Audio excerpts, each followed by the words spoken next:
খেতলাল থানাবাজার এলাকা বিকেল থেকে রাত ৯টা পর্যন্ত জামরুলের দোকানে মিলেছে একদম টাটকা গমের রুটি ভাজা। গরম গরম রুটির সাথে আলুর ভর্তা, খাঁটি গুড় আর বিভিন্ন ধরনের চাটনি। স্বাদে এমন যে একবার খেলে বারবার খেতে ইচ্ছে করবে। এর পাশাপাশি আছে মুরগির ডিম দিয়ে তৈরি রুটি ভাজা, যার টেস্টি সত্যি আলাদা। সহজ খাবার হলেও স্বাদে ভরপুর।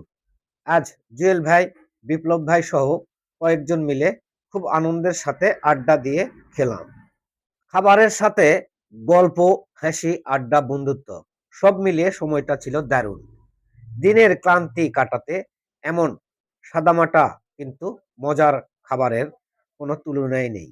আপনিও চাইলে পরিবার, বন্ধু কিংবা প্রিয়জনকে নিয়ে চলে আসতে পারেন খেতলাল থানা বাজার এলাকায় জামরুলের দোকানে। খেয়ে দেখুন, আড্ডা দিন, স্বাদের সাথে সময়টাও হবে স্মরণীয়।